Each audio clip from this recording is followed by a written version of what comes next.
In this video, we're going to discuss one very important question. Do you know your cost of capital? I believe that one of the biggest issues with financial modeling is that many people just jump straight into building financial models without taking some time to understand the key components of the model. And in this video, I want to help you avoid that trap by discussing one of the most important inputs for any financial model, your company's cost of capital. For those who don't yet know me, my name is Anonymous. On this channel, I cover a wide variety of corporate finance topics from valuation to financial modeling to M&A. Please consider subscribing. And if you'd like to support the channel, go ahead and hit the like button. It helps out tremendously. So let's get started. Let's talk about the cost of capital. The first thing we should discuss is what exactly the cost of capital is. In simple terms, it's simply the rate of return that a company expects to earn on its investments. To understand this concept better, let's take a look at a simple example. Let us assume that you have $1 million and you invested in a risk-free asset that pays a 5% rate of return. After 1 year, you will have $1.05 million.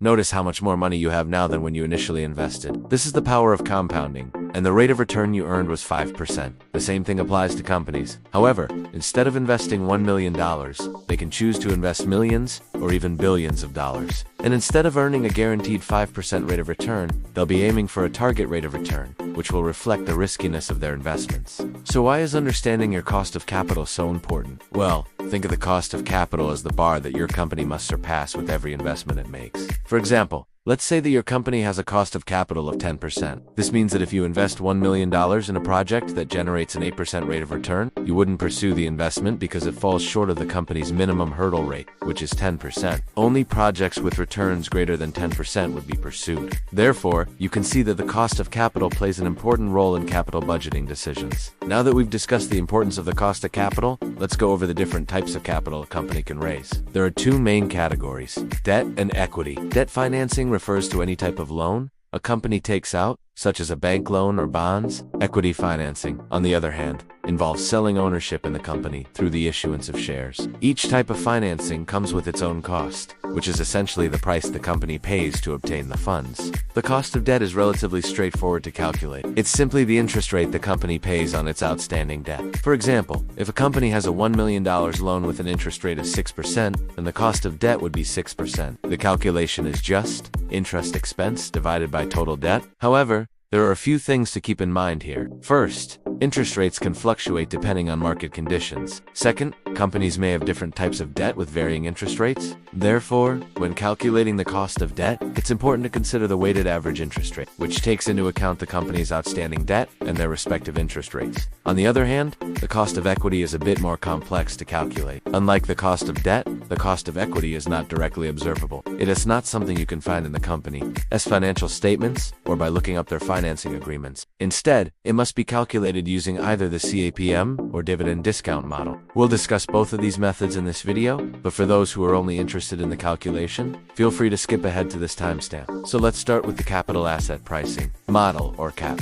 The CAPM is a widely used method to determine the cost of equity, and it takes into account the risk-free rate, the market risk premium, and the beta of the company. The risk-free rate represents the return an investor can expect from a risk-free investment, such as a government bond. The market risk premium is the additional return investors require for investing in the stock market as opposed to a risk-free investment. Beta, on the other hand, measures the volatility of a company's stock in relation to the overall market. A beta of 1 indicates that the stock's price moves in line with the market, while a beta greater than 1 indicates that the stock is more volatile than the market. And lastly, the cost of equity is simply the sum of the risk-free rate, the market risk premium, multiplied by the beta. Now let's move on to the dividend discount model, or the DDM is another popular method for calculating the cost of equity, and it is based on the idea that the current price of a stock is the present value of all future dividends the company is expected to pay. The model takes into account the most recent dividend payment, the growth rate of the dividend, and the required rate of return. By solving for the required rate of return,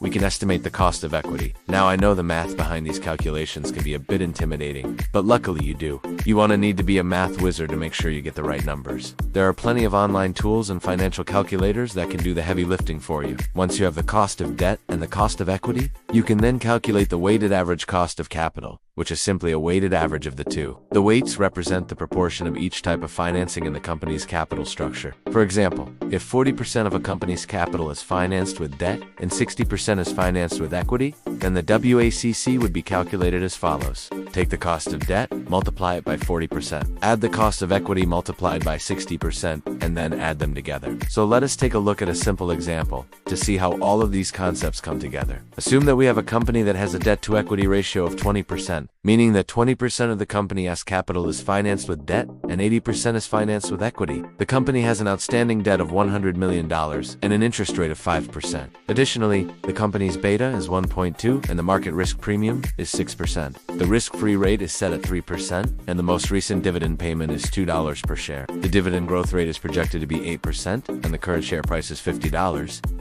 Using the information provided, we can calculate the following. First, the cost of debt is simply the interest rate of 5%. Next, we can use the CAPM to calculate the cost of equity. Plugging in the values, we get a cost of equity of 9%. Lastly, we can use the DDM to calculate the cost of equity. Plugging in the values, we get a cost of equity of 10.4%. So if we were to take the average of these two costs, we would get a cost of equity of 9.7%. Now we can use these values to calculate the BACC, which would be 6.4%. Now you might be thinking, wait a minute, how did you get those values for the cost of equity? Well, if you haven't already, go ahead and pause the video and try to calculate the cost of equity using the DDM and the CAPM. Don't worry if you don't get the exact same numbers as I got. The important thing is to understand the formulas and the logic behind them. Once you're comfortable with the calculations, feel free to resume the video. Okay, so now that we have the WACC, we can use it as the discount rate for future cash flows in our financial model. By doing so, we ensure that only projects with a positive net present value are pursued, meaning that they generate a return that's greater than the company's cost of capital. So let's take a look at a simple example. Assume that we have a project with an initial investment of $10 million and cash flows of $4 million per year for 5 years. Using a financial calculator or Excel, we can calculate the NPV of the project with a discount rate equal to the BACC. If the NPV is positive, then we can proceed with the project. In conclusion, the cost of capital is a critical input for any financial model, and it is essential to understand the different components that make it up. By doing so, you'll be able to make better investment decisions and create more accurate financial projections. Whether you're a seasoned finance professional or just starting out, I encourage you to take the time to learn about the cost of capital and how to calculate it. So go ahead and start building your financial models today. And remember to use the code provided to get 20% off your order. Thank you for watching, and until next time, all the best.